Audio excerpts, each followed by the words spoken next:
ഞാനൊക്കെ നമ്മളെ കോളേജിൽ പഠിക്കുമ്പോ ഞങ്ങള് സിനിമയിൽ അഭിനയിക്കാൻ പോകുന്ന ഒരു ഗ്രൂപ്പ് ഓഫ് പീപ്പിൾ പറ്റിച്ചിട്ടുണ്ട്. ഞങ്ങള് കൊണ്ടുപോയിട്ട് ഫുഡൊക്കെ കഴിച്ചിട്ട് അവർ കാശ് കഴിച്ച് പറ്റിട്ട് പോയിട്ടുണ്ട്.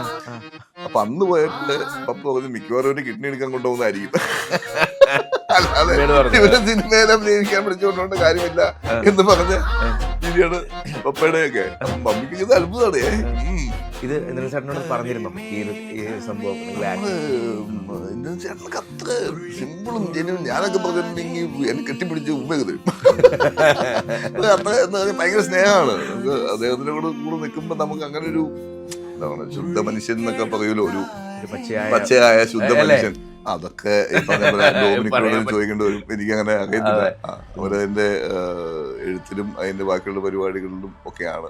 അപ്പൊ അതിന്റെ ഒരു പരിപാടി കഴിഞ്ഞിട്ടാണല്ലോ പറയാൻ പറ്റത്തുള്ളൂ എങ്ങനെയാന്നുള്ളത്. ശരിക്കും ആ മൂവി ചെയ്ത ടൈമിൽ മൈൻഡിലുണ്ടായിരുന്നു ഇത്രയധികം കെയറും എന്നുള്ളത്. കാരണം സെലിബ്രേഷൻ ആയിരുന്നു. അല്ല, പടം നന്നായിട്ടൊന്ന് അറിയായിരുന്നു. ചിത്രത്തോളം അത് അങ്ങനത്തെ ഒരു റീച്ച് അതിലേക്ക് പോകുന്നുള്ള കാര്യം ഞങ്ങൾക്ക് എനിക്കത്ര പടം നല്ലതാണ്, ഹിറ്റാവുന്ന കയറും.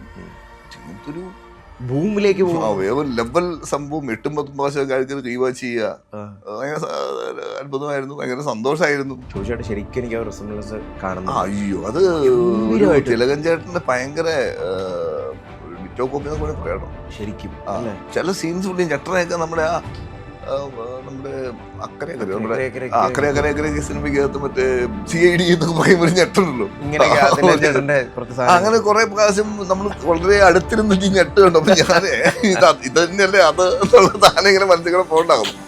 അല്ല പിന്നെ മോൻ ഞെട്ടിന്റെ കുഞ്ഞനുസരിച്ച് നടക്കാണ്ടിരിക്കില്ലല്ലോ. Hello, hi, welcome to Ginger Media. ചോദിച്ചു പോകാം. അപ്പോൾ ഏറ്റവും ലേറ്റസ്റ്റ് ആയിട്ട് നമ്മൾ കണ്ട പടമാണ് ആശാൻ എന്ന് പറയുന്ന മൂവി. ആ സിനിമയിൽ നോക്കുമ്പോൾ ആ സിനിമയിൽ ഉള്ള ആക്ടറായിട്ട് അഭിനയിച്ച നമ്മുടെ ബിപിൻ ഇന്ന് എൻ്റെ കൂടെ ഉണ്ട്. അപ്പോൾ വെൽക്കം. ഹലോ. ഹലോ, നമസ്കാരം. ഹായ്. ആ ആക്ടറായിട്ട് ഞാൻ ഇന്റർവ്യൂ ചെയ്യണോ അതോ നമ്മൾ ബിപിനായിട്ട് ഇന്റർവ്യൂ ചെയ്യണോ? കുഴപ്പമില്ല, മനുഷ്യനായിട്ട് കണ്ടാൽ മതി. ലൂപ്പിലാക്കരുത്. പക്ഷേ ലൂപ്പിലാക്കരുത്, അതാണ് പറയാനുള്ളത് അല്ലേ? കംപ്ലീറ്റ്ലി ഒരു ഡിഫറെന്റ് പരിപാടിയാണ് കിട്ടിയിരിക്കുന്നത്. ജോണിനെ വിളിച്ചിട്ട് ഇങ്ങനെ ഒരു സിനിമയിൽ ഒന്ന് അഭിനയിക്കണം. അഭിനയിക്കാം. അപ്പൊ സ്വാമിനെ വിളിച്ചിട്ട് ചോദിച്ചു, പെരുമ്പളിക്ക് ഡേറ്റ് ഉണ്ടോ? സ്വാമി ഒരു ഡേറ്റേ ഉള്ളൂ, എത്രയാ വേണ്ടത് ജോൺ പറഞ്ഞാൽ അതേ ഉള്ളത്. അതെ. അപ്പൊ ഞാൻ ജോണിനെ ആക്ച്വലി കണ്ടിട്ടുള്ളത് നീലാകാശം പച്ചക്കടലില് ജോൺ AD-യാണ്. ഓക്കെ. അപ്പൊ അവരെ കാണാൻ വേണ്ടി പോയപ്പോഴാണ് ഞാൻ അങ്ങനെ കുറച്ച് ദിവസങ്ങൾ കണ്ടിട്ടുള്ളൂ. പിന്നെ ഞാൻ രോമാഞ്ചത്തിന്റെ ആ സമയത്തൊക്കെ ഒരു വർഷം അങ്ങനെ കണ്ടിട്ടുള്ളൂ. ഞാനങ്ങനെ അത്രയും വലിയ മേക്കറാണ്, സിനിമകൾ കാണാറുണ്ട് നമ്മൾ, അല്ലാതെ അങ്ങനെ ഫോൺ വിളിക്കാറോ ഒന്നുമില്ല. അതെ, സ്ഥിരം ബന്ധം അങ്ങനെ ഇല്ല. പക്ഷെ അറിയാൻ മാത്രമേ. അപ്പൊ ഇത് എന്നെ സെലക്ട് ചെയ്തപ്പോ എനിക്ക് തന്നെ അത്ഭുതമായി പോയി. അപ്പൊ സ്വാമി പറഞ്ഞു, ഈ ജോൺ പോളിനെങ്ങാനും കണ്ണ് തെറ്റിയതോ അല്ല ഈ പേര് തെറ്റിയാണെന്ന് ചെക്ക് ചെയ്ത് തരാന്നൊക്കെ പറഞ്ഞിട്ട് വിടുക. പക്ഷെ വലിയ സന്തോഷം. അല്ല, ജോൺ പോളിനെ പോലെ ഒരു ഡയറക്ടറൊക്കെ ഇങ്ങനത്തെ ഒരു കഥാപാത്രത്തിന് എന്നെ സെലക്ട് ചെയ്തതിൽ വലിയ സന്തോഷം. പക്ഷേ you have done really well അല്ലേ? അങ്ങനെ സംഭവിക്കട്ടെ. Thank you. അതുകൊണ്ടാണ് തിയേറ്ററിൽ പല സീനുകൾ വരുമ്പോൾ ചിരിക്കാനും അടി കൊടുക്കുക. ഞാൻ ഈ എൻ്റെ സ്കൂൾ ടൈമുകളിലും കോളേജ് ടൈമുകളിലും ഒക്കെ ഇപ്പൊ ആനിവേഴ്സറിയുടെ സ്കിറ്റുകളിലായാലും നാടകങ്ങളിലായാലും ഞാൻ കോമഡി ആയിട്ടാണ് പ്ലേ ചെയ്തോണ്ടിരുന്നത്. പിന്നീട് സിനിമ വന്നു കഴിഞ്ഞപ്പോ എന്റെ പൊക്കവും വണ്ണവും താടിയൊക്കെ കണ്ടിട്ട് ഒരുമാതിരിപ്പെട്ട എല്ലാ സിനിമകളിലും ഞാൻ ഒന്നുമില്ലെങ്കിൽ പോലീസ്, വില്ലന്റെ അസിസ്റ്റന്റ്, ഇല്ലെങ്കിൽ വില്ലൻ, ഇല്ലെങ്കിൽ രാഷ്ട്രീയക്കാരൻ, ഇങ്ങനെയുള്ള കഥാപാത്രങ്ങളിലേക്ക്. അപ്പൊ പിന്നെ ഞാൻ പിപ്പയ്ക്കാണ് ഇപ്പൊ അതേപോലെ ഇങ്ങനത്തെ ഒരു ക്യാരക്ടറൊക്കെ നമുക്ക് ചെയ്യാൻ പറ്റുന്നത്. അങ്ങനെ മമ്മി കണ്ടിട്ട് എന്തോ പറഞ്ഞു? മമ്മി കണ്ടായിരുന്നു? മമ്മി പണ്ട് ഞാനൊക്കെ നമ്മളെ കോളേജിൽ പഠിക്കുമ്പോ ഞങ്ങള് സിനിമയിൽ അഭിനയിക്കാന്ന് പറഞ്ഞ ഒരു ഗ്രൂപ്പ് ഓഫ് പീപ്പിൾ പറ്റിച്ചിട്ടുണ്ട്. ഞങ്ങള് കൊണ്ടുപോയിട്ട് ഫുഡൊക്കെ കഴിച്ചിട്ട് അവർ കാശ് കഴിച്ച് പറ്റിട്ട് പോയിട്ടുണ്ട്. അപ്പൊ അന്ന് പോയപ്പോ പപ്പ പറഞ്ഞ് മിക്കവാറും ഒരു കിഡ്നി എടുക്കാൻ കൊണ്ടുപോകുന്നതായിരിക്കും, അല്ലാതെ ഇവരെ സിനിമയിൽ അഭിനയിക്കാൻ പിടിച്ചുകൊണ്ടുകൊണ്ട് കാര്യമില്ല എന്ന് പറഞ്ഞ രീതിയാണ് പപ്പയുടെ ഒക്കെ. അപ്പൊ മമ്മിക്ക് ഇത് അത്ഭുതമാണ്. ഇവനോ സിനിമയിൽ സന്തോഷം. അപ്പൊ അവരൊക്കെ കണ്ടല്ലോ, പപ്പ ഒക്കെ മരിച്ചു പോകുന്നതിന് മുമ്പ് ഇങ്ങനെ സാധിച്ചില്ല. അത് നമുക്കൊരു സങ്കടം. ഇപ്പൊ മമ്മി കണ്ടല്ലോ അല്ലെ? കണ്ടിട്ട് പറഞ്ഞു? സന്തോഷായി. അതും ഇന്ദ്രൻ ചേട്ടനെ കൂടെ ചെയ്യുന്നു. മമ്മിയുടെ ലോക്കൽ ഗ്രൂപ്പുകളൊക്കെ മമ്മി മറ്റേ സാധനം കഴിക്കുന്നുണ്ട്, കൊച്ചെന്നൊക്കെ പറഞ്ഞിട്ട് മറ്റേ പള്ളി ഗ്രൂപ്പുകള്, കുടുംബ ഗ്രൂപ്പുകളൊക്കെ ഉണ്ട്. അതൊക്കെ ശരിക്കും ഒരു മമ്മിയൊക്കെ ഇപ്പൊ ഇന്റർനെറ്റ് ഒക്കെ ഭയങ്കര യൂസ് ചെയ്യുന്നുണ്ട്. അല്ല അതൊക്കെ തന്നെയാണല്ലോ സന്തോഷം, ഇവരൊക്കെ ഒന്ന് ഹാപ്പി ആവുക എന്നുള്ളതാണല്ലോ. സിനിമയ്ക്ക് മുമ്പ് നോക്കുകയാണെന്നുണ്ടെങ്കിൽ അങ്ങനത്തെ റോൾസ് ചെയ്തു. അപ്പോൾ ആൾക്കാർ ശരിക്കും എവിടെ ചെന്നാലും ബിപിൻ പല സ്ഥലങ്ങളിൽ ചെല്ലുമ്പോൾ ആൾക്കാർ അടുത്ത് വരിക, അല്ലെങ്കിൽ യെസ് ആൾക്കാർ അക്സെപ്റ്റ് ചെയ്തെന്നുള്ളൊരു തോന്നൽ ശരിക്കുമുണ്ടോ ഈ ഒരു സിനിമ കാലഘട്ടത്തിൽ? ഞാൻ അതാ ചോദിക്കുന്നത്. അത് ഒരു ട്രാവലാണ്. ഇപ്പൊക്കെ ആൾക്കാർക്ക് കണ്ടാൽ മനസ്സിലായി തുടങ്ങി. ഇപ്പം ആദ്യമൊന്നും അങ്ങനെ അറിയുന്നുണ്ട്. ഇപ്പൊക്കെ പിന്നെ കാണുമ്പോൾ കുറച്ച് ആൾക്കാർക്ക്, ഇപ്പം എല്ലാവർക്കും ഒന്നും അല്ല കേട്ടോ. പിന്നെ ഓരോ സിനിമയിലും ഓരോ ഷേപ്പും ഓരോ കാര്യങ്ങളൊക്കെയാണല്ലോ. അപ്പോൾ അതങ്ങനെ അതിൽ കൂടുതലായിട്ട് എൻ്റെയൊക്കെ ലൈഫിൽ നമ്മുടെ ഏറ്റവും വലിയ സ്വപ്നമാണ് ഈ സിനിമയിൽ നിന്ന് അഭിനയിക്കുക, ഒരു നടനായിട്ട് കുറച്ചാൾ ജീവിക്കുക, സിനിമയുടെ അതിലൊക്കെ ഒന്ന് പങ്കെടുക്കാതൊക്കെ പറഞ്ഞാൽ നമ്മുടെ ചെറുപ്പം തൊട്ടുള്ള വലിയ സ്വപ്നമാണ്. കളിക്കുന്ന സമയം തൊട്ടേ അതൊക്കെ ഇപ്പൊ സിനിമയാണല്ലോ നമ്മൾ ഈ മിമിക്രി മോണാക്റ്റും നാടകങ്ങൾ കളിക്കാൻ പ്രേരിപ്പിക്കുന്ന ഒരു ഘടകം.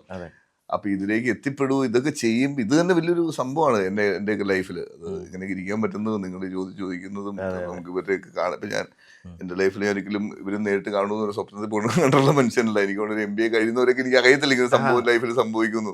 ശരി. അപ്പൊ അതൊരു അത്ഭുതമായിട്ട് ഞാൻ കാണുന്നു. അപ്പൊ അത് തന്നെ വലിയ കാര്യമാണ്. ഇത് കൂടുതലൊന്നും സംഭവിക്കേണ്ട ആവശ്യമില്ല, ഇത് തന്നെ വലിയ സംഭവമാണ് ജീവിതത്തിൽ. അല്ല ബിപിൻ്റെ സ്റ്റഡീസിനെ പറ്റി കൂടെ ഒന്ന് പറയോ? എങ്ങനെ എവിടെയാണ് ഇപ്പൊ MBA കഴിഞ്ഞൊന്ന് പറഞ്ഞിട്ട് സർട്ടിഫിക്കറ്റ് അങ്ങനെ പറയാം. അതിൽ കൂടുതലായിട്ട് ഞാൻ 10 പഠിക്കുമ്പോഴാണ് ആദ്യമായിട്ട് സ്റ്റേറ്റ് ലെവലിലേക്ക് സെലക്ഷൻ വോളിബോളിന്റെ കിട്ടുന്നത്. സ്പോർട്ട് കോട്ട. പിന്നെ +1 ആയപ്പോഴത്തേക്കും ഞാൻ സ്പോർട്സ് ഹൗസിലേക്ക് ചേഞ്ച് ആയി. കേരള സ്പോർട്സ് കൗൺസിലിന്റെ സ്പോർട്സ് 12 വരെ സെലക്ട് ചെയ്ത് എറണാകുളം ജില്ലയിൽ നിന്ന് ഞാനാണ് സെലക്ഷൻ ഉണ്ടായത്. പിന്നീട് വോളിബോൾ ആയിരുന്നു ജീവിതം. +2നൊക്കെ എനിക്ക് വെങ്കല മെഡൽ കിട്ടിയിട്ടുണ്ട് +2 ഗെയിംസിൽ. +2 ഡിഗ്രിക്കൊക്കെ ഗ്രേസ് മാർക്ക് കിട്ടിയിട്ടുണ്ട്. എനിക്ക് വേണമെങ്കിൽ MBAക്ക് ചേരാൻ വേണ്ടി അഡ്മിഷൻ 60% മാർക്ക് ഓവറോൾ ഉണ്ടെങ്കിലായിരുന്നു ആ സമയത്ത് ബാംഗ്ലൂർ യൂണിവേഴ്സിറ്റി അഡ്മിഷൻ കിട്ടത്തുള്ളൂ.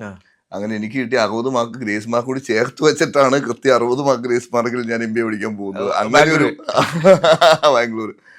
അപ്പൊ അങ്ങനത്തെ ഒരു വലിയ ഒരു അനുഗ്രഹവും കൂടി സ്പോർട്സ് എനിക്ക് തന്നിട്ടുണ്ട്. പിന്നെ 1-2 പ്രാവശ്യം ജോലിയൊക്കെ അങ്ങനെ വന്നതാണ് വോളിബോളിന്റെ പേരിൽ. പിന്നെ അപ്പം പറഞ്ഞു നേവിയിൽ കിട്ടിയാണ്. അപ്പം പറഞ്ഞു വെടികൊണ്ട് മരിക്കാണ്ടെന്ന് ഞാൻ വളർത്തേക്കണെന്ന് പോലും. പപ്പയുടെ വിചാരം എന്തോ വെടികൊണ്ട് മരിക്കുന്നതാണെന്ന് നേവിയിൽ പോയാ. അങ്ങനെ അത് നന്നായി. എന്റെ കൂടെ അന്ന് കളിച്ചുകൊണ്ടിരുന്ന എല്ലാവരും തന്നെ ജോലി ചെയ്തപ്പോൾ റിട്ടയറായി. 35 വയസ്സ് കഴിഞ്ഞാൽ ഓൾ ഇന്ത്യ റിട്ടയർമെന്റ് എടുക്കും. അപ്പൊ എന്റെ കൂടെ പഠിച്ച ഒരുമാതിരിപ്പെട്ടവരെല്ലാം റിട്ടയർമെന്റ് ചെയ്ത് അവർ വേറെ എന്തെങ്കിലുമൊക്കെ ചെയ്തൊക്കെയാണ് ഇപ്പൊ ജീവിക്കുന്നത്.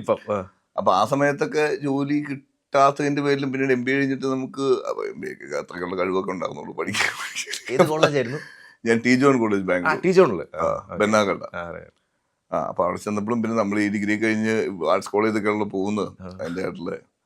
അപ്പൊ പഠനമൊക്കെ കണക്കായിരുന്നു. എന്തായാലും ജീവിതത്തിൽ ഇങ്ങനെ ഒരു സംഭവത്തിൽ എത്തിപ്പെടാൻ പറ്റുമെന്നും ഇവരുടെ കൂടെ ഇതിലേക്ക് ഭാഗമാകാൻ പറ്റുന്നതും വലിയ കാര്യം. അതുപോലെ തന്നെ ഇപ്പൊ ആശാനിൽ നോക്കുമ്പോഴും ഇപ്പം നമ്മളൊക്കെ ആണെങ്കിലും എത്രയോ ചെറുപ്പം തൊട്ടേ കണ്ട് ആസ്വദിച്ചൊരു വ്യക്തിയാണ് ഇന്ദ്രൻ ചേട്ടൻ്റെ കോമഡികൾ, പഴയ എത്രയോ സിനിമകളല്ലേ. നമ്മൾ ആ ടൈമിലൊക്കെ ശരിക്കും ഇന്ദ്രൻ ചേട്ടനെ ഒന്ന് കാണാൻ പറ്റുമെന്ന് പോലും ഞാനൊക്കെ ആഗ്രഹിച്ചിട്ടുണ്ട്. പക്ഷേ ഇപ്പോൾ നമുക്ക് ഇൻ്റർവ്യൂ എടുക്കാനൊക്കെ ഉള്ള അവസരം. അപ്പോൾ അതുപോലെ ബിപിൻ നോക്കുമ്പോൾ സിനിമയിലുണ്ട്, അതിലപ്പുറം നിങ്ങൾക്ക് ഒരുമിച്ചുള്ള ആ ഒരു സീനാണ് ഏറ്റവും നിർണായകമായിട്ടുള്ള സീൻ ഈ സിനിമയിലെ തന്നെ. ആ ഡോർ തുറക്കുന്ന കോമഡി, അതൊരു കോമഡി എന്ന് വേണമെങ്കിൽ പറയാം, അല്ലെങ്കിൽ ആ ലൂപ്പിലാക്കുന്ന ആ ഒരു സംഭവം കൂടുതൽ പറയാൻ പറ്റത്തില്ല. ആക്ച്വലി എങ്ങനെ എൻജോയ് ചെയ്യുന്നു ചോദിച്ചു ഞാൻ നിർമ്മല സ്കൂൾ 3 പഠിക്കുമ്പോൾ ഇന്ദ്രൻ ചേട്ടൻ ഒരു പ്രാവശ്യം ഇവിടെ സ്കൂളിൽ വിസിറ്റ് ചെയ്തിട്ടുണ്ട്. നിർമ്മല കോളേജിൽ സ്കൂളിൽ പഠിക്കുമ്പോൾ അന്ന് ആക്ച്വലി ഈ ഇന്ദ്രൻ ചേട്ടനെ കാണാൻ വേണ്ടി നമ്മളൊക്കെ ഫ്രണ്ടിൽ പോയി ഗ്ലാസിൻ്റെ അടിച്ച് ഇന്ദ്രൻ ചേട്ടനെ ഇറങ്ങാൻ പറ്റുന്നില്ല. ഇന്ദ്രൻ ചേട്ടനും സാറന്മാരും ഒന്ന് വടിക്ക് കടിച്ചിട്ടൊക്കെയാണ് ഇന്ദ്രൻ ചേട്ടൻ ഇറങ്ങി വരുന്നത്. അന്ന് അപ്പൊ ഞാൻ ഇന്ദ്രൻ ചേട്ടനെ കെട്ടിപ്പിടിച്ച് ഉമ്മ വെക്കും, അങ്ങനെയൊക്കെ ചെയ്തിട്ടുണ്ട്. ഞാൻ ആ സമയത്ത് 8-9 എനിക്ക് അറിയത്തില്ല എന്താ, ഞാനത് ആ ഇൻസിഡന്റ് നോക്കുന്നുണ്ട്. അപ്പൊ അത് കഴിഞ്ഞിപ്പോ ഇതിലൊക്കെ നമ്മൾ കൂടെ അഭിനയിക്കുമ്പോ അപ്പൊ അദ്ദേഹം എന്നൊക്കെ പറഞ്ഞാൽ അതുപോലത്തെ ഒരു പെർഫോമറാണ്. ഇപ്പൊ ഈ സിനിമ കണ്ടിട്ടുണ്ടെങ്കിൽ തന്നെ അല്ല ഈ സിനിമയല്ല, ഇപ്പൊ ഏത് സിനിമ എടുത്താലും. അപ്പൊ ഞാന് ഇദ്ദേഹത്തിന്റെ നേരത്തെ നമ്മുടെ ദിലീപേട്ടൻ്റെ ഒരു കഥാപ്രസംഗ ഒരു പേര് അല്ലല്ല കഥാപ്രസംഗം അല്ല, ഇതിനകത്തൊരു ഭാഷ എന്ന് പറഞ്ഞിട്ട് ഒരു ഓട്ടോക്കാരൻ തബലിസ്റ്റ് ഒക്കെ ആയിട്ട് കീബോർഡിസ്റ്റ് ഒക്കെ ആയിട്ട് തീർച്ചയായിട്ടും ചെയ്യുന്ന കാലത്തില്ല. ഞാൻ ആ കാലം തൊട്ടേ ഇന്ദ്രൻസേട്ടൻ ആ സമയത്ത് ഭയങ്കര കോമഡി കഥാപാത്രങ്ങളൊക്കെ ചെയ്യാം. മറ്റേ അതെ കൊടക്കമ്പി എന്നൊക്കെ അവിടെ നിന്ന് പോന്നിട്ട് ഇപ്പൊ ഇന്ദ്രൻസേട്ടന്റെ മുമ്പിൽ നിക്കാന്ന് പറഞ്ഞാൽ തന്നെ നമ്മുടെ കൈകാലം കൂട്ടിയിടിക്കുക. അമ്മാര് പെർഫോമറാണ്. അദ്ദേഹത്തിന്റെ കൂടെ അഭിനയിക്കുക എന്ന് പറഞ്ഞാൽ വലിയ കാര്യമാണ് നമുക്ക് ഒത്തിരി. കാരണം അത്ര നാച്ചുറൽ ആയിട്ടും ഭയങ്കര ജെന്യൂൻ ആയിട്ടൊക്കെയാണ് അദ്ദേഹം അഭിനയിക്കുന്നത്. ഇത് ഇന്ദ്രൻ ചേട്ടനോട് പറഞ്ഞിരുന്നോ ഈ ഒരു സംഭവം? ഇന്ദ്രൻ ചേട്ടനൊക്കെ അത്ര സിമ്പിളും ജെന്യൂൻ. ഞാനൊക്കെ പറഞ്ഞിട്ടുണ്ടെങ്കിൽ എന്നെ കെട്ടിപ്പിടിച്ച് ഉമ്മയൊക്കെ തരും. അത്ര എന്താ പറഞ്ഞാൽ ഭയങ്കര സ്നേഹമാണ് നമുക്ക്. അദ്ദേഹത്തിന്റെ കൂടെ നിൽക്കുമ്പോൾ നമുക്ക് അങ്ങനെ ഒരു അല്ലെങ്കിൽ അങ്ങനെ ഒരു തോന്നത്തില്ല. അത് പുള്ളി അത്ര കംഫോർട്ടും. പുള്ളി നമ്മളെക്കാളും വിനയൊക്കെയാണ്. എനിക്ക് അത്ഭുതപ്പെട്ടു ഇങ്ങനെയെന്നൊക്കെ. ഈ സിനിമയിലൊരു ഷോട്ട് ഉണ്ടല്ലോ, ഇന്ദ്രൻ ചേട്ടൻ തന്നെ ഇരുന്ന് ഫുഡ് കഴിക്കുന്ന ഒരു ഷോട്ടുണ്ട് പ്രൊഡക്ഷൻ. ഞാനത് കണ്ടപ്പോൾ ആക്ച്വലി പല ആക്ടേഴ്സും ബാക്കിൽ പ്രൊഡക്ഷൻ്റെ പല ആക്ടേഴ്സും പറഞ്ഞൊരു കാര്യം എൻ്റെ മൈൻഡിൽ വന്നു. ഫുഡാണെങ്കിലും ബാക്കിയുള്ളവരിരുന്ന് കഴിക്കുന്നതിൻ്റെ കൂടുതൽ തന്നെ പ്രൊഡക്ഷൻ ഫുഡ് വന്നിരുന്ന് കഴിക്കുന്നു. അപ്പോൾ ഈ ഒരു ലൊക്കേഷനിൽ അങ്ങനെ ഇപ്പോൾ ഹമ്പിൾ എന്ന് പറഞ്ഞല്ലോ, നമുക്ക് വളരെയധികം അങ്ങനെ തോന്നിയൊരു മൊമെൻ്റ് ഉണ്ടായിട്ടുണ്ടോ ഇന്ദ്രൻ ചേട്ടൻ? വളരെ എല്ലാവരും ഇപ്പം ഇതിൻ്റെ അകത്ത് ജോൺ പോൾ, അന്നം, അവരുടെ പ്രൊഡക്ഷൻ്റെ ആൾക്കാർ, ഇപ്പം നമ്മൾ ഇപ്പം നത്ത് അല്ലെങ്കിൽ ജോമോൻ അല്ലെങ്കിൽ ഇന്ദ്രൻ ചേട്ടൻ അല്ലെങ്കിൽ ഷമ്മി ചേട്ടൻ തുടങ്ങിയ ആക്ടേഴ്സ് അപ്പോൾ ഇപ്പം നമ്മുടെ അവിടെയുള്ള എല്ലാവരും ഇതെല്ലാവരും അങ്ങോട്ടും ഇങ്ങോട്ടൊക്കെ ഇപ്പം സിനിമയുടെ ഇപ്പോൾ ബാക്കിയുള്ള ഈ സിനിമാ സെറ്റിലുള്ള ആൾക്കാരൊക്കെ തന്നെയാണ് അതിൻ്റെ അത് എല്ലാവരും അഭിനയിച്ചിരിക്കുന്നത്. എല്ലാവരും കൊടുക്കുന്ന കാര്യം. പിന്നെ ഇത് ഭയങ്കര ഫാമിലി ആയിട്ടൊരു മൂഡിലാണ് ഷൂട്ട് ചെയ്തത്. ഇപ്പോൾ ജോണിൻ്റെ ഒരു കുടുംബത്തിൽ നടക്കുന്ന ഒരു പരിപാടിയായിട്ടാണ് ജോനെ കൺസിഡർ ചെയ്ത്, അന്നമ്മേക്കതിനെ അങ്ങനെയാണ് പ്ലോട്ട് ചെയ്ത്, നമ്മളതിനെ അങ്ങനെയാണ് കണ്ടത്. മനസ്സിലായി. അപ്പോൾ ഭയങ്കര രസകരമായിട്ടുള്ള അനുഭവങ്ങളായിരുന്നു. എല്ലാവരും ഒരുമിച്ച് തന്നെ ഇരുന്നാണ് ഫുഡ് കഴിക്കുന്നത്. പ്രത്യേകിച്ച് അങ്ങനെയൊക്കെ തന്നെയാണ്. ഇന്ദ്രൻ ചേട്ടൻ്റെ ഒരു ഹംബിൾനെസ്സിനെ പറ്റി പറയുമ്പോൾ പെട്ടെന്ന് ഓർമ്മ വരുന്ന ഒരു മൊമെൻ്റ് എന്തായിരിക്കും ഈ സിനിമയിൽ? കാരണം വളരെയധികം ഡൗൺ ടു എർത്ത് ആയിട്ടുള്ള മനുഷ്യനും അത് പലരും ഇപ്പം. ഇന്ദ്രൻ ചേട്ടന്റെ ഹംബിൾനെസ് എന്ന് പറഞ്ഞാൽ അദ്ദേഹം ഹംബിൾനെസ്സിന്റെ ഒരു ഉദാഹരണമാണ്. ഇപ്പൊ പ്രത്യേകിച്ച് അത് പറയേണ്ട ഒരു ആവശ്യമില്ല. അത് കൂടുതൽ എങ്ങനെയാണ് ഹംബിൾ ആവുമെന്ന് വെച്ചാൽ അത് കൂടുതൽ ഹംബിൾ ആയിട്ടുള്ള ഒരു മനുഷ്യനെ ഞാൻ കണ്ടിട്ടില്ല. എനിക്ക് അറിയത്തില്ല എന്ന് പറഞ്ഞാൽ അത്ര ഒരു ഭയങ്കര ഇന്നസെന്റ്, ഒരു പാവം, ഒരു അങ്ങനത്തെ ഒരു മനുഷ്യനാണ്. ഇപ്പൊ എനിക്ക് അങ്ങനെ പറഞ്ഞുതരാൻ എനിക്ക് അറിയത്തില്ല. നിങ്ങൾക്ക് അറിയുന്നതാണല്ലോ. അതെ, ഭയങ്കര ഒരു എന്താണ് ശുദ്ധ മനുഷ്യൻ എന്നൊക്കെ പറയൂലോ, ഒരു പച്ചയായ ശുദ്ധ മനുഷ്യൻ. അതങ്ങനെ തന്നെയാണ് അഭിനയിക്കുന്നത്. അത്രയും അങ്ങനെയാണ് അതൊരു വലിയ അത്ഭുതം. അത് പറയാലോ, നാഷണൽ അവാർഡ് കിട്ടി. പിന്നെ പിന്നെ പിന്നെ പിന്നെ ഇതിനു വേണ്ടി കഥകളി എന്ന് പറഞ്ഞൊരു അതൊക്കെ പഠിച്ചിട്ടൊന്നും ചെയ്യുന്നല്ലോ. അവരൊക്കെ കഥകളിക്കാരൊക്കെ എത്ര കൊല്ലങ്ങൾ ഇതിൻ്റെയൊക്കെ പോന്നിട്ടാണ് ചെയ്യുന്നതെന്നറിയോ. ഈവൻ ഇപ്പൊ ഒരു സ്പോർട്സ് ആയാലും അല്ലെങ്കിൽ പ്രൊഫഷണൽ ആയിട്ടുള്ള എന്തൊരു കലാരൂപമായാലും മിനിമം ഒരു 5-8 കൊല്ലങ്ങളൊക്കെ അതിന്റെ പുറകെ നടക്കേണ്ടി വരും. അല്ലാതെ ഇന്നലെ വന്ന് നാളെ ചെയ്യാനും പറ്റില്ല. അപ്പൊ അത്രയും കഴിവുള്ള കാരണമാണ് ഇന്ദ്രൻ ചേട്ടനൊക്കെ ചെയ്യാൻ പറ്റുന്നത്. അതിന്റെ ഒരു മൂവ്മെന്റ്സും കാര്യങ്ങളും ഗംഭീരമായിട്ട് അത് ഭയങ്കര ഗംഭീരം. അത് എടുത്തപ്പോ ഞാനുണ്ടാവും, നമ്മൾ അത്ഭുതപ്പെട്ടു പോയി. അങ്ങനെയൊക്കെ ഒരാള് ടപ്പ് ട്രാൻസ്ഫോം ചെയ്യാത്ത സാധനമൊക്കെ ഉണ്ടല്ലോ. അറിയില്ലാത്തൊരു കലാരൂപം ചെയ്യാന്നുള്ള സാധനമൊക്കെ ഉണ്ട്, ജസ്റ്റ് കാണിക്കാനുണ്ട്. ബിപിൻ ചെയ്ത സിനിമകളിലെ ഇപ്പം വളരെയധികം ഹിറ്റായിട്ടുള്ള സിനിമകളുമുണ്ട്. ഇപ്പം ലോക പോലത്തെ സിനിമ, ഇപ്പോൾ പലരും ചോദിക്കുന്നത് ലോകയുടെ സെക്കൻഡ് പാർട്ട്, അല്ലെങ്കിൽ ഇതിന് മുമ്പാണെങ്കിലും ചെയ്ത സിനിമകളുടെ സെക്കൻഡ് പാർട്ടുകൾ, അങ്ങനെയുള്ള ഒരു അപ്ഡേഷൻ പറയുകയാണെങ്കിൽ അതൊക്കെ ചോദിക്കേണ്ടി വരും. എനിക്കങ്ങനെ അറിയത്തില്ല. അവരതിൻ്റെ എഴുത്തിലും അതിൻ്റെ ബാക്കിയുള്ള പരിപാടികളിലും ഒക്കെയാണ്. അപ്പോൾ അതിൻ്റെ ഒരു പരിപാടി കഴിഞ്ഞിട്ടാണല്ലോ പറയാൻ പറ്റത്തുള്ളൂ എങ്ങനെയാന്നുള്ളത്. ശരിക്കും ആ മൂവി ചെയ്ത ടൈമിൽ മൈൻഡിലുണ്ടായിരുന്നു ഇത്രയധികം കെയറും എന്നുള്ളത്? കാരണം സെലിബ്രേഷൻ ആയിരുന്നു. അല്ല, പടം നന്നായിട്ടൊന്ന് അറിയായിരുന്നു. പക്ഷെ ഇത്രത്തോളം അത് അങ്ങനത്തെ ഒരു റീച്ച് അതിലേക്ക് പോകുന്നുള്ള കാര്യം ഞങ്ങൾക്ക് എനിക്കത്ര എന്ന് പറഞ്ഞാൽ പടം നല്ലതാണ്, ഹിറ്റാവുന്ന കയറുന്നു. ഇങ്ങനത്തെ ഒരു ഭൂമിയിലേക്ക് വേറെ ലെവൽ സംഭവം 8-10 പ്രാവശ്യം ആൾക്കാർ റീവാച്ച് ചെയ്യുക, ഭയങ്കര അത്ഭുതമായിരുന്നു, ഭയങ്കര സന്തോഷമായിരുന്നു. ഇനി ഞാൻ വേറെ കാര്യം ചോദിച്ചോട്ടെ, നേരത്തെ അപ്പം പറഞ്ഞല്ലോ വെടികൊണ്ട് ഭരിക്കാൻ ഞാൻ വിടില്ല. പക്ഷെ ഇപ്പോൾ നോക്കുമ്പോൾ അപ്പോഴാണെങ്കിൽ ഫാമിലി നോക്കുമ്പോൾ ഇതൊന്നും പറഞ്ഞത് ഇപ്പോൾ അവര് ഭയങ്കര ഹാപ്പി ആയിരിക്കും തീർച്ചയായിട്ടും. എന്തായാലും മോനെ ഈ ഒരു ഇപ്പൊ എങ്ങനെയൊക്കെയോ സംഭവിക്കുന്ന കാര്യങ്ങളാണല്ലോ. ഇപ്പൊ അന്ന് എൻ്റെ പപ്പ മരിക്കുമ്പോ വരെ ഒന്നും ഞാൻ അങ്ങനത്തെ ഒരു 1-2-3 സിനിമകളിലൊക്കെ മാക്സിമം കാണിച്ചിട്ടുണ്ട്. അങ്ങനെയൊക്കെ സിനിമയിലേക്കൊന്നും ഇത്രയും സീരിയസ് ആയിട്ട് വന്നിട്ടില്ല. അപ്പൊ പഠിച്ചു 5-6 കൊല്ലമായി. പിന്നെ പറഞ്ഞ പോലെ നമ്മുടെ ഇത് ലൈഫ് അങ്ങനെ സംഭവിക്കുന്ന ഒരു സാധനമാണല്ലോ. ഇപ്പം നമ്മൾ പറഞ്ഞു വെച്ചാൽ പോലും എഴുതി വെച്ചാൽ പോലും അല്ലെങ്കിൽ നമ്മൾ ചൂണ്ടിക്കാണിക്കുന്ന പോലെ ഒരിക്കലും ലൈഫ് സംഭവിക്കില്ല. അപ്പം നമ്മുടെ വലിയ സ്വപ്നങ്ങളാണ് സത്യം പറഞ്ഞാൽ ഇപ്പോൾ സംഭവിച്ചുകൊണ്ടിരിക്കുന്നതല്ല. ഇപ്പം ഇതൊക്കെ ഇങ്ങനെ സംഭവിക്കുമെന്ന് സ്വപ്നം കാണാനുള്ള ഒരു സ്ഥലത്തു നിന്നാണോ ഞാനൊക്കെ വന്നതെന്ന് ചോദിച്ചാൽ അല്ല. അപ്പം നമുക്കിപ്പോൾ ചെറുപ്പം തൊട്ട് സിനിമകൾ ഇഷ്ടമാണ്. ചെറുപ്പം തൊട്ട് അന്ന് ക്യാസറ്റിൻ്റെ കാലത്തോട്ട് ആ നാട്ടിലുള്ള കംപ്ലീറ്റ് ക്യാസറ്റ് നിന്ന് ക്യാസറ്റ് എടുത്തുകൊണ്ട് കാണും. അപ്പൊ നമ്മൾ ഈ എറണാകുളത്ത് വന്നൊക്കെ ഞങ്ങള് എറണാകുളത്ത് വരുന്ന തന്നെ മകൻ ഡ്രൈവ് പോയിട്ട് അന്ന് CD കിട്ടും ഈ 15, 18 ഇട്ടിട്ടുണ്ടെങ്കിൽ ഒറ്റയടിക്ക് 22 അങ്ങനെ പെൻഡകളില് അന്ന് 100 രൂപ കൊടുത്തിട്ടുണ്ടെങ്കിൽ ബ്ലാക്കിലേക്ക് സാധനം കിട്ടും. അപ്പൊ ഞങ്ങൾ പോയിട്ട് ഇത് മൊത്തം എടുത്തിട്ട് പോവാ, ഇങ്ങനെ എടുത്തിട്ട് പോയിട്ട് ഇത് കാണുക, അടുത്തേക്ക് വീണ്ടും വന്ന് അത് മൊത്തം കാണുക. അപ്പൊ അങ്ങനത്തെ ഒരു സിനിമയോട് ഭയങ്കര ഇഷ്ടവും ഭയങ്കര ക്രേസൊക്കെ ഉണ്ടായിരുന്നു പണ്ടുകൊണ്ട്. CD വാടകയ്ക്ക് എടുക്കാന്ന് പറയാം അതിന്. അന്നത്തെ സിസ്റ്റം വാടകയ്ക്ക് എടുക്കും, ഇവിടെ തന്നെ മേടിക്കണം, വാടകയ്ക്കല്ല, 100 രൂപ കൊടുത്താൽ തരു കൊടുക്കുന്നത്. പെൻഡ മേനക ആ ഒരു കേറ്റോ കയറി ചെല്ലുമ്പോ താഴെ ഗ്രൗണ്ടിൽ ഒരു കടയുണ്ട്, ഇപ്പോഴും ഉണ്ടോ എനിക്ക് അറിയത്തില്ല. അന്നൊക്കെ വേൾഡ് സിനിമകളിലെ എല്ലാ കളക്ഷനോടെ ഉണ്ട്. ഓസ്കാർ മൂസിന് പിന്നീടാണ് നമ്മുടെ ഈ പറഞ്ഞ ഹാർഡ് ഡ്രൈവിന്റെ കാലഘട്ടം വരുന്നത്. അന്ന് പിന്നെ നമുക്ക് എല്ലാ സിനിമകളും ഇതിലേക്ക് 10, 200, 500 കയറ്റി കിട്ടി തുടങ്ങി. പിന്നെ ഇതൊക്കെ നമ്മൾ ഒരിക്കലും പ്രതീക്ഷിക്കാത്തൊരു സംഭവമാണ്. ബിബിന് ശരിക്കും വണ്ടികളോടുള്ള ക്രേസ് എങ്ങനെയാണ്? കാർ ക്രേസസ്, കാരണം ഓഫ് കോഴ്സ് ബിബിനൊക്കെ എത്ര ഇഷ്ടമുള്ള ഇപ്പം നമുക്കും ആശാന് ഭയങ്കര ഇഷ്ടമാണ്. അവരുടെ കൂടെ നടന്നാൽ എനിക്ക് അതിനോട് ഭയങ്കര ഇഷ്ടമാണ്. പക്ഷെ എനിക്ക് അതിനോട്ട് അങ്ങനെ ക്രേസ് ഉണ്ടോയെന്ന് ചോദിച്ചിട്ടുണ്ടെങ്കിൽ വണ്ടികൾ ഭയങ്കര ഇഷ്ടമാണ്. അതൊക്കെ ക്രേസൊക്കെ ആശാനും അതൊക്കെയാണ്. എനിക്ക് ക്രേസ് എന്ന് പറയാൻ പറ്റില്ല. ഇതൊക്കെ ഇഷ്ടമാണ്, അവരുടെ കൂടെ നടക്കും, അതിനൊക്കെ ഇരിക്കാനും നടക്കാനും അതൊക്കെ തന്നെ ഉള്ളൂ. എനിക്ക് വേറെ പലതിനോടാണ് ക്രേസ്. എന്തൊക്കെയാണ് അതൊന്ന് കേൾക്കട്ടെ ബിബിന്റെ ക്രേസിനെ പറ്റി. ഇല്ല പറഞ്ഞോ. നമുക്കിങ്ങനെ ഓഫ് റോഡിങ്, കാട്ടിക്കയറ്റം, മലകയറ്റം അങ്ങനെയുള്ള പരിപാടിയൊക്കെയാണ്. കലക്കി ഓഫ് റോഡ്സ് പരിപാടികളൊക്കെ പോകാൻ താല്പര്യമുള്ള. പിന്നെ പിന്നെ നമ്മളിപ്പോ ഈ പറഞ്ഞ പോലെ ഷൂട്ടിംഗ് പരിപാടികൾ എന്ന് പറഞ്ഞാൽ ട്രാപ്പ് ഷൂട്ടിംഗ്, അങ്ങനെ. പിന്നെ ഇപ്പൊ റീസെന്റ് വൈൽഡ് ബോർ ഹണ്ടിങ് ഇപ്പൊ കേരളം ഭയങ്കരമായിട്ട് ലീഗലൈസ് ചെയ്തിട്ടുണ്ട്. അതിനിടയ്ക്ക് എനിക്ക് പോകാറുണ്ട്. അങ്ങനെ വൈൽഡ് ബോർ ഹണ്ടിങ് നല്ല കള്ളിങ്, വെടിവെച്ച് ഒതുക്കുക, അഡ്വഞ്ചറസ് ആയിട്ടുള്ള പരിപാടി. അതിനൊക്കെ ചെറിയ കേസ് ഉണ്ട്. മറ്റേത് ഇഷ്ടമാണ്. ഇപ്പൊ കേസ് എന്ന് വെച്ചിട്ടുണ്ടെങ്കിൽ അവരൊക്കെ ഇഷ്ടമായത് എനിക്ക് ഇഷ്ടമാണല്ലേ അവരോട് ഇറങ്ങാൻ. അതിപ്പോ അതിനോട് ചോദിച്ചിട്ട് എനിക്ക് അങ്ങനെയൊന്നും പറയാൻ അറിയത്തില്ല. വണ്ടിയുടെ സ്പെക്കുകള് കാര്യങ്ങള് അതൊക്കെ ആണ് ആശാന്റെ ജോബിന്റെ ഒക്കെ മേഖലയാണത്. ഫിലിമിന് വേണ്ടി എന്തും എന്നുള്ളൊരു രീതിയാണോ ഇപ്പം ശരിക്കും ബിബിന്? അങ്ങനെ ഒരു ക്വസ്റ്റ്യൻ ചോദിക്കും. അങ്ങനെയൊക്കെ ചോദിച്ചത് കിട്ടിയല്ലേ ചെയ്യാൻ പറ്റുള്ളൂ. ഞാനിപ്പോ മലയക്കറി ക്യാരക്ടർ കൂടി കിട്ടണ്ടേ ബ്രദർ. എന്ത് റിസ്ക്കും എടുക്കാൻ റെഡിയാണോ എന്ന് ചോദിച്ചാൽ മീൻസ് ലൈക്ക് റിസ്ക് എന്ന് പറഞ്ഞാൽ എന്താ ഉദ്ദേശിക്കുന്നത്? എനിത്തിങ്, എന്തുവാ. എനിക്കങ്ങനെ വലിയ റിസ്ക് ഉള്ള കഥാപാത്രങ്ങളൊന്നും കിട്ടിയിട്ടില്ല. ഇതിപ്പോ ആ പാട്ടുള്ള റിസ്ക് നാട്ടുകാരെ തെക്ക് വിളിക്കുമെന്നുള്ളതായിരിക്കും. അത് എന്നെക്കാളും കൊണ്ട് ജോൺ പോളിലായിരുന്നു.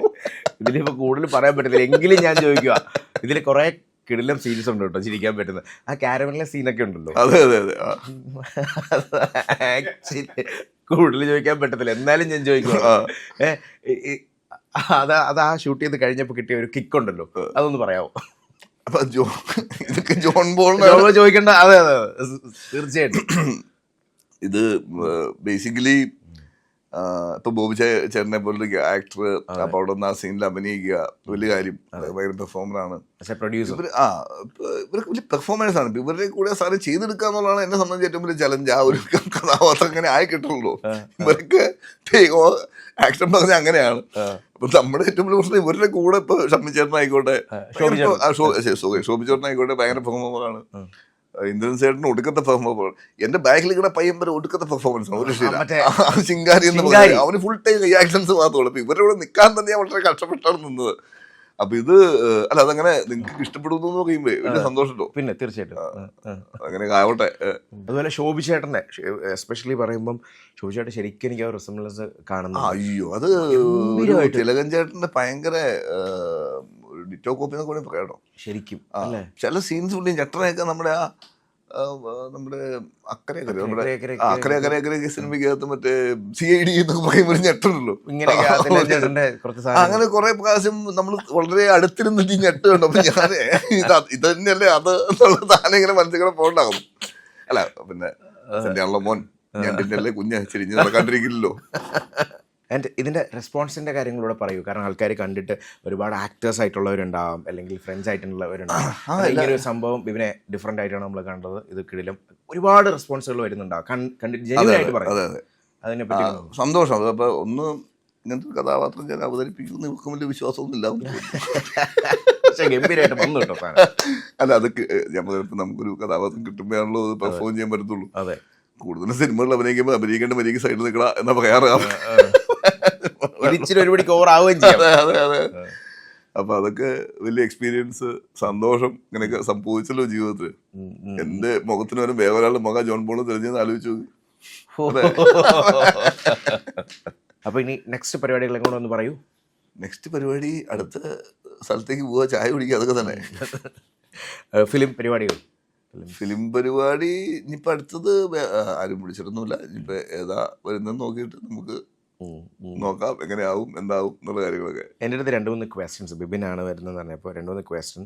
ബിബിൻ ചെയ്തിട്ടുള്ള ക്യാരക്ടേഴ്സിൽ ഫ്രം 2014-15 അവിടെ നിന്നിട്ട് നോക്കുമ്പോൾ മൈൻഡിന് ഏറ്റവും സാറ്റിസ്ഫാക്ഷൻ കിട്ടി, എല്ലാം സാറ്റിസ്ഫാക്ഷൻ കിട്ടി ചെയ്യുന്ന ക്യാരക്ടറാണ് എങ്കിലും ചെയ്ത് കഴിഞ്ഞപ്പോൾ കിട്ടിയൊരു ക്യാരക്ടർ ഉണ്ടെങ്കിൽ ഏതായിരിക്കും? ഇത് തന്നെ അതെ. ഒന്ന് ഞാൻ ചെയ്തതിൽ ഏറ്റവും വലിയ ക്യാരക്ടർ ഇതായിരിക്കും. പിന്നെ എനിക്ക് പെർഫോം ചെയ്യാനുള്ളൊരു സ്പേസ് കൂടുതലുള്ള ക്യാരക്ടർ ഇതാണ്. അങ്ങനെ അതെ, ത്രൂ ഔട്ട് ഒരു പരിപാടി, ഒരു കോമഡി പരിപാടി ഇതല്ലാതെ നോക്കുമ്പോൾ ഇപ്പോൾ ആശാൻ എന്നുള്ള സിനിമ ഒരു നെക്സ്റ്റ് ഒരു പടി എന്നുള്ള രീതിയിലാവട്ടെ, തീർച്ചയായിട്ടും all the very best to that. അതല്ലാതെ നോക്കുമ്പോൾ അതിന് മുമ്പ് ചെയ്ത ക്യാരക്ടേഴ്സിൽ നോക്കുവാണെങ്കിലോ? നമ്മുടെ റൈഫിൾ ക്ലബ്ബ് രസമുള്ള സംഭവം. ലോക ഓക്കെ, ലോക ഓഫ് കോഴ്സ്. അങ്ങനെ പറയുകയാണെങ്കിൽ എല്ലാം നമുക്ക് എല്ലാം ഉണ്ട്, എല്ലാം നമ്മുടെ ബേബി ആണല്ലോ. ആഗ്രഹം കൊണ്ടൊക്കെ ചെയ്യുന്ന എല്ലാ കാര്യങ്ങളൊക്കെ ഭയങ്കര ഇഷ്ടപ്പെട്ട് ചെയ്യുന്ന നമ്മുടെ ഓൺ ബേബി ആണല്ലോ. അതെ അതെ. അത് കൂടുതലായിട്ട് ഏറ്റവും കൂടുതൽ ടെൻഷനുമാണ് ഒരു സാധനം ചെയ്യുമ്പോൾ. കാരണം ഇത് മോശമായി പോയി കഴിഞ്ഞ് ഇനിയിപ്പോൾ അടുത്ത മനസ്സിലാണ് നമുക്ക് നമ്മളിപ്പോൾ ഒരാൾക്ക് ഇനിയിപ്പോൾ ഒരു സാധനം മോശമാക്കിയിട്ട് നെക്സ്റ്റ് കിട്ടണമെന്നില്ല. അപ്പോൾ അങ്ങനെ ഒരു പ്രശ്നം കൂടി ഉണ്ട് ഒരു സാധനം കഥാപാത്രം നമ്മൾ അവതരിപ്പിക്കുമ്പോൾ. അപ്പോൾ നമ്മളാണ് ഏറ്റവും കൂടുതൽ ടെൻഷൻ അടിച്ചും പേടിച്ചും ഇത് ചെയ്യുന്നത്, നിങ്ങളല്ല. ഇങ്ങനെ ചോദിച്ചാൽ അല്ലാതെ അങ്ങനെയൊക്കെ മനുഷ്യന്മാർ അംഗീകരിക്കുമ്പോൾ ഭയങ്കര സന്തോഷമാണ്. പേടിയാണ് ഇങ്ങനെ അംഗീകരിച്ചില്ലെങ്കിലോ നോക്കുന്നുണ്ട്. കാരണം മൈൻഡിലൊരു ഒരു പേടിക്കുന്നുണ്ട്. പിന്നെ എടുത്ത് പറഞ്ഞ ജോമോന്റെ ക്യാരക്ടറും ഗംഭീരമായിട്ട് അല്ലേ ആ ഒരു ട്രാൻസ്ലേറ്റ് കോമഡി. പിന്നെ അത് അത്രയും ഡെപ്തിൽ അവൻ അഭിനയിക്കുന്നു. നമ്മൾ ഞാൻ കണ്ടിട്ടില്ല. അത്യാവശ്യം ഇപ്പൊ റീസെന്റ് എല്ലാ ക്യാരക്ടേഴ്സും കുറച്ച് കോമഡി ഫൺ അങ്ങനത്തെ എലമെന്റ്സ് ഒക്കെയാണ് മൂപ്പര് ചെയ്യുക. ഇതിൽ ഭയങ്കര ഡെപ്തുള്ള ഒരു വയനാടുകാരൻ്റെ എല്ലാ ഫീലിങ്സും, അല്ലെങ്കിൽ ആ ഒരു, ഞാനിപ്പോൾ കഥ പറഞ്ഞ ശരിയല്ല എങ്കിൽ പോലും അങ്ങനെ അത് through out cinema handle carry ചെയ്തു എന്ന് പറഞ്ഞാൽ അത് വളരെ രസകരമായിട്ട് അത് ചെയ്തു എന്നുള്ളതാണ് അതിൻ്റെ ഒരു ത്രൂ ഔട്ട് ആ ഒരു ഇമോഷൻസ്, ആ ഒരു ക്യാരക്ടർ ഡെപ്ത്, അതെല്ലാ രീതിയിലും ചെയ്യുകയും ചെയ്യുമല്ലോ. ഇപ്പോൾ ഇന്ദ്രൻ ചേട്ടന് ഇവരൊക്കെ ആയാലും തമാശ, സീരിയസ്, വിഷമിപ്പിക്കലും എല്ലാം കാണിച്ചല്ലോ അത്. അതെ അതെ അതെ, അടിപൊളിയാവട്ടെ. ഗംഭീര പരിപാടികൾ ഇനി വരട്ടെ. Thank you. യെസ്.